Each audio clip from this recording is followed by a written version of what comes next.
The Journey to the Sun and the Moon. There were once two young people who loved each other dearly. The young man was called Nicholas, the girl, Sarah. In her sweetness she was like unto a dove, in her strength and bravery she resembled an eagle.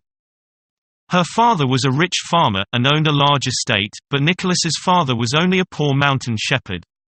Sarah did not in the least mind her lover being poor, for he was rich in goodness, nor did she think her father would object to their marrying.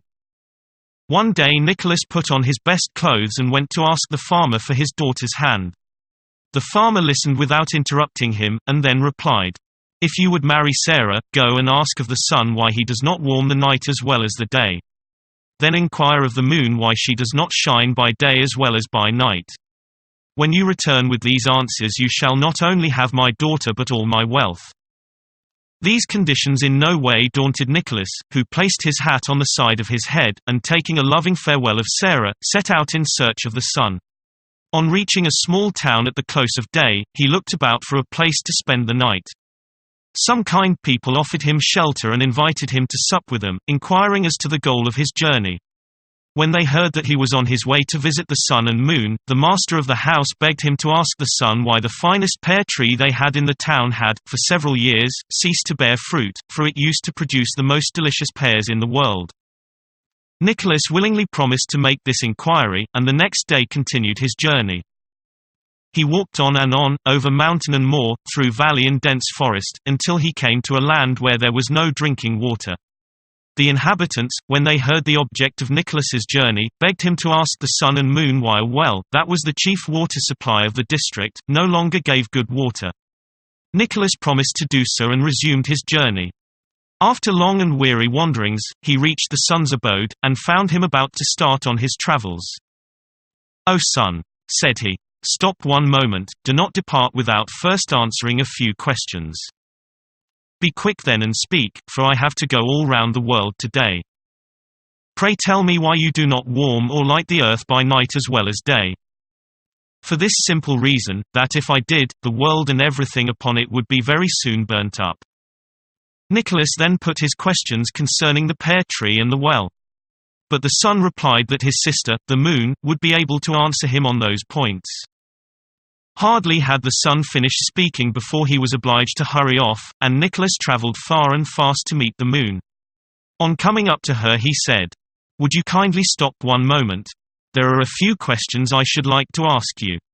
"Very well, be quick, for the earth is waiting for me," answered she, and stood still at once. "Tell me, dear moon, why you do not light the world by day as well as by night. And why you never warm it."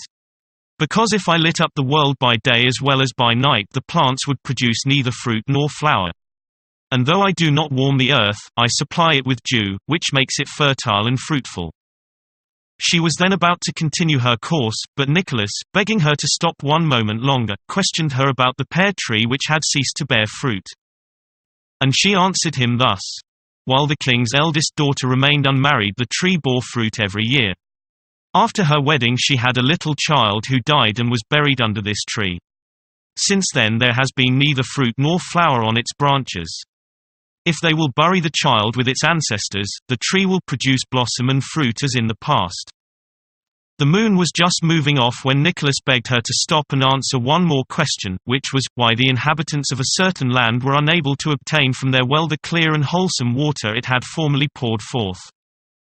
She replied, "Under the mouth of the well, just where the water should flow, lies an enormous toad which poisons it continually. The brim of the well must be broken, and the toad killed, then the water will be as pure and wholesome as formerly." The moon then resumed her journey, for Nicholas had no more questions to ask her. He joyfully went back to claim his Sarah, but first stopped in the land where they were short of water. The inhabitants ran out to meet him, anxious to know what he had found out. Nicholas led them to the well and there explained the instructions he had received from the moon, at the same time showing them what to do. Sure enough, right underneath the brim of the well they found a horrible toad which poisoned everything. When they had killed it, the water immediately became pure and transparent, and sweet to the taste as before. All the people brought Nicholas presents, and thus laden with riches he again set out. On arriving at the town where grew the unfruitful pear tree, he was warmly welcomed by the prince, who at once asked if he had forgotten to question the stars about the tree. "I never forget a promise once made," replied Nicholas. "But I doubt whether it will be agreeable to your majesty to know the cause of the evil." He then related all the moon had said, and when his directions had been carried out they were rewarded by seeing the tree blossom immediately. Nicholas was loaded with rich gifts, and the king presented him with a most valuable horse, by means of which he reached home very quickly. Little Sarah was wild with joy on hearing of her lover's safe return, for she had wept and suffered much during his absence.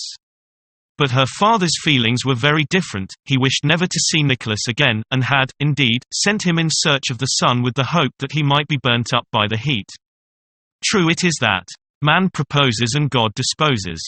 Our young shepherd returned, not only safe and sound, but with more knowledge than any of his evil wishes. For he had learnt why the sun neither lights nor warms the earth by night as in the day. Also, why the moon does not give warmth, and only lights up during the night. Besides all this he had brought with him riches which far exceeded those of his father-in-law, and a steed full of fire and vigor. So, Sarah's father could find no fault, and the wedding was celebrated with joy and feasting. Large quantities of roasted crane were eaten, and glasses overflowing with mead were emptied. So beautiful, too, was the music, that for long, long after it was heard to echo among the mountains, and even now its sweet sounds are heard at times by travelers among those regions.